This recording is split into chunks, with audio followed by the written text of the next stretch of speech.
Friends, welcome back to our channel. ನಾವಿವತ್ತು ಮತ್ತೊಂದು ರೆಸಿಪಿಯೊಂದಿಗೆ ಈ ವಿಡಿಯೋನ ನಿಮ್ಮ ಜೊತೆ ಶೇರ್ ಮಾಡ್ಕೋತಾ ಇದ್ದೀವಿ. ನೀವು ನಮ್ಮ ಚಾನೆಲ್ನ ಸಬ್ಸ್ಕ್ರೈಬ್ ಆಗಿಲ್ಲ ಅಂದರೆ ಈ ಕೂಡ ಸಬ್ಸ್ಕ್ರೈಬ್ ಆಗಿ ಬೆಲ್ಲೈಕನ್ ಮೇಲೆ ಹಿಟ್ ಮಾಡಿ ಫ್ರೆಂಡ್ಸ್. ನಾವಿವತ್ತು ನಿಮ್ಮ ಜೊತೆ ಪರೋಟ ರೆಸಿಪಿನ ಶೇರ್ ಮಾಡ್ಕೋತಾ ಇದ್ದೀವಿ. ಈ ಪರೋಟಾನ ಯಾವ ರೀತಿಯಾಗಿ ಮಾಡೋದು, ಆಮೇಲೆ ಇದಕ್ಕೆ ಬೇಕಾದಂಥ ಇಂಗ್ರೀಡಿಯೆಂಟ್ಸು ಯಾವ್ದು ಬೇಕು ಅನ್ನೋದನ್ನು ನೋಡೋಣ ಬನ್ನಿ.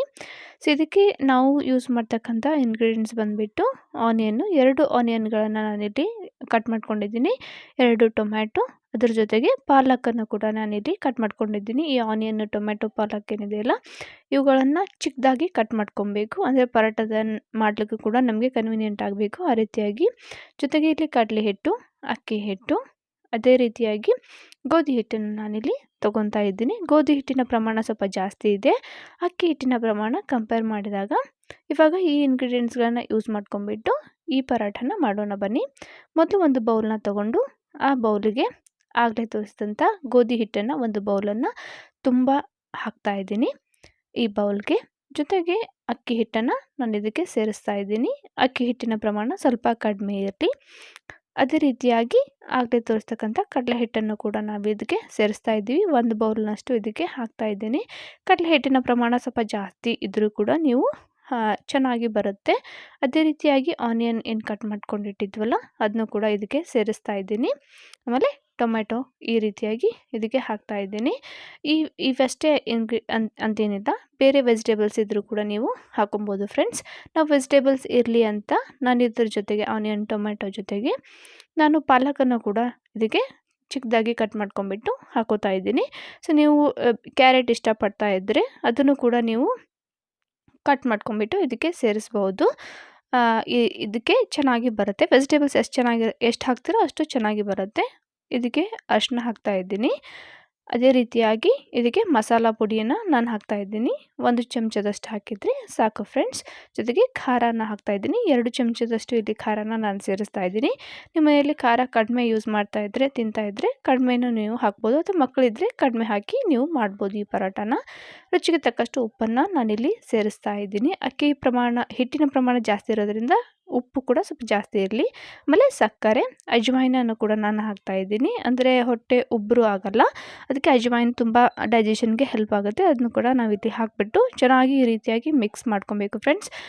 ನೀರು ಹಾಕಿಬಿಟ್ಟು ಮಿಕ್ಸ್ ಮಾಡಿದರೆ ಚೆನ್ನಾಗಿ ಇವೇನಿದೆಯಲ್ಲ ಟೊಮೆಟೊ, ಆನಿಯನ್ನು ಸರಿಯಾಗಿ ಬೆರೆಯಲ್ಲ. ಹಾಗಾಗಿ ಮೊದಲು ಅದರ ರಸ ಏನಿದೆಯಲ್ಲ ಅದು ಎಲ್ಲ ಕಡೆ ಬೆರೆಯೋ ಹಾಗೆ ಹಾಕಿದ್ಮೇಲೆ, ಅಂದರೆ ಮಿಕ್ಸ್ ಮಾಡಿದ್ಮೇಲೆ ಇದಕ್ಕೆ ಸ್ವಲ್ಪ ಸ್ವಲ್ಪನೇ ನೀರು ಹಾಕಿಬಿಟ್ಟು ಈ ರೀತಿಯಾಗಿ ನೀವು ಚೆನ್ನಾಗಿ ಕಲಿಸ್ತಾ ಹೋಗಬೇಕು.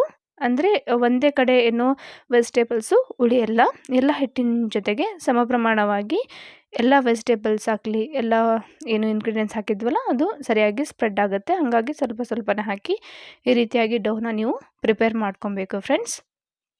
ಅಂದರೆ ನಿಮ್ಮದು ಪರೋಟ ಏನಿದೆಯಲ್ಲ ಟೇಸ್ಟಿಯಾಗಿ ಕ್ರಿಸ್ಪಿಯಾಗಿ ಕೂಡ ಬರುತ್ತೆ. ಈ ಹದದಲ್ಲಿ ನೀವು ಡೋನ ಪ್ರಿಪೇರ್ ಮಾಡ್ಕೊಂಡಿದ್ರೆ ಸಾಕು ಫ್ರೆಂಡ್ಸ್.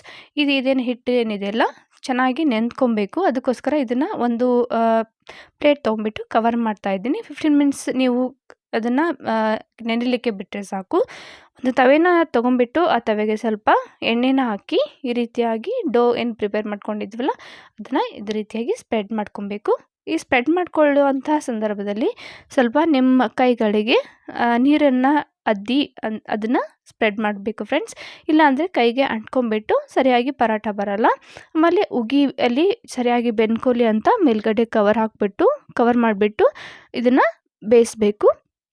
ಒಂದು ಕಡೆ ಬೇಯ್ದ ನಂತರದಲ್ಲಿ ಈ ರೀತಿಯಾಗಿ ಬಿಡಿಸಿ ಅದನ್ನು ಇನ್ನೊಂದು ಸೈಡ್ ಏನಿದೆಯಲ್ಲ ಆ ಕಡೆ ಸೈಡಲ್ಲೂ ಕೂಡ ನೀವು ಇದನ್ನು ಬೇಯಿಸ್ಕೋಬೇಕಾಗುತ್ತೆ. ಸ್ವಲ್ಪ ಈ ರೀತಿಯಾಗಿ ಪ್ರೆಸ್ ಮಾಡ್ಕೊಂಬಿಟ್ಟು ಇದಕ್ಕೆ ಬೇಕಿದ್ದರೆ ನೀವು ಎಣ್ಣೆ ಆಗಿರಬಹುದು, ತುಪ್ಪ ಆಗಿರಬಹುದು, ಅಥವಾ ಬೆಣ್ಣೆ ಆಗಿದ್ದರೂ ಕೂಡ ನೀವು ಹಾಕಿ ಬೇಯಿಸಬಹುದು. ಮಕ್ಕಳಾಗಿದ್ದರೆ ನೀವು ಬೆಣ್ಣೆನ ಹಾಕಿ ಸರ್ವ್ ಮಾಡಿದರೆ ಚೆನ್ನಾಗಿರುತ್ತೆ ಫ್ರೆಂಡ್ಸ್. ಬಿಸಿ ಬಿಸಿಯಾಗಿ ಕೂಡ ಇರುತ್ತೆ. ಬೆಣ್ಣೆ ಕೂಡ ಅದರಲ್ಲಿ ಕರಗಿಬಿಟ್ಟು ಚೆನ್ನಾಗಿ ಫ್ಲೇವರನ್ನು ಕೊಡುತ್ತೆ. ಇವಾಗ ಕವರ್ ಮಾಡುವ ಏನು ನೆಸಸರಿ ಇಲ್ಲ.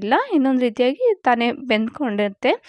ಮೊದಲೇ ಈಗ ಆಲ್ರೆಡಿ ಏನು ಹವೆಯಲ್ಲಿ ಬೆಂದ್ಕೊಂಡಿದೆ ಅಲ್ವಾ, ಹಾಗಾಗಿ ಇನ್ನೊಂದು ರೀತಿಯಲ್ಲಿ ಇನ್ನೊಂದು ಸೈಡಲ್ಲಿ ಬೇಯೋವಾಗ ಏನು ಕವರ್ ಮಾಡೋ ನೆಸಸರಿ ಇಲ್ಲ. ಅದೇ ರೀತಿಯಾಗಿ ಎರಡನೇದನ್ನು ನಾನಿಲ್ಲಿ ಪ್ರಿಪೇರ್ ಮಾಡ್ತಾ ಇದ್ದೀನಿ. ಈ ರೀತಿಯಾಗಿ ತಟ್ಟಬೇಕಾಗತ್ತೆ ಆ ತವೆ ಮೇಲೆ. ಈ ಸ್ಪ್ರೆಡ್ ಮಾಡುವಂಥ ಸಂದರ್ಭದಲ್ಲಿ ಗ್ಯಾಸ್ ಫ್ಲೇಮ್ ಇದೆಯಲ್ಲ ಅದನ್ನು ಸ್ವಲ್ಪ ಕಡಿಮೆ ಇಟ್ಕೊಳ್ಳಿ, ಇಲ್ಲಾಂದರೆ ಕೈ ಸುಟ್ಟೋಗುತ್ತೆ, ಉಗಿ ಕೂಡ ನಿಮ್ಮ ಕೈಗೆ ತಾಗೋ ಒಂದು ಸಾಧ್ಯತೆ ಇರುತ್ತೆ. ಹಾಗಾಗಿ ಸ್ಪ್ರೆಡ್ ಮಾಡಿದ್ಮೇಲೆ ಈ ರೀತಿಯಾಗಿ ಲಿಡ್ಡನ್ನು ಹಾಕಿಬಿಟ್ಟು ಕವರ್ ಮಾಡಿ ಸ್ಟೀಮಲ್ಲಿ ಬೇಯಿಸ್ಕೋಬೇಕು. ಈ ರೀತಿಯಾಗಿ ಸ್ಟೀಮಲ್ಲಿ ಸರಿಯಾಗಿ ಬೆಂದ್ಕೊಳ್ಳುತ್ತೆ ಒಂದು ಸೈಡು.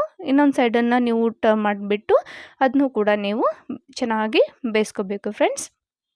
ಇದು ದೊಡ್ಡವರಾಗಿದ್ದರೆ ನೀವು ಲಂಚ್ ಬಾಕ್ಸ್ಗೆ ಕೂಡ ತೊಗೊಂಡು ಹೋಗ್ಬೋದು, ಇಲ್ಲ ಅಂದರೆ ನೀವು ಬ್ರೇಕ್ಫಾಸ್ಟ್ಗೂ ಕೂಡ ನೀವು ಮಾಡ್ಕೊಂಬಿಟ್ಟು ತಿನ್ಬೋದು. ಆದರೆ ಸ್ವಲ್ಪ ಹೆವಿ ಅನಿಸುತ್ತೆ ಬ್ರೇಕ್ಫಾಸ್ಟ್ಗಾದರೆ. ಲಂಚ್ಗಾದರೆ ಚೆನ್ನಾಗಿರುತ್ತೆ ಫ್ರೆಂಡ್ಸ್. ನೀವು ಮಕ್ಕಳಾಗಿದ್ದರೆ ಸಾಯಂಕಾಲದ ಹೊತ್ತದಲ್ಲಿ ಸ್ಕೂಲಿಂದ ಬಂದ ಮೇಲೆ ಅವ್ರಿಗೆ ಬೇಕಿದ್ದರೂ ಕೂಡ ನೀವು ಇನ್ಸ್ಟೆಂಟಾಗಿ ಮಾಡಿ ಕೊಡ್ಬೋದು.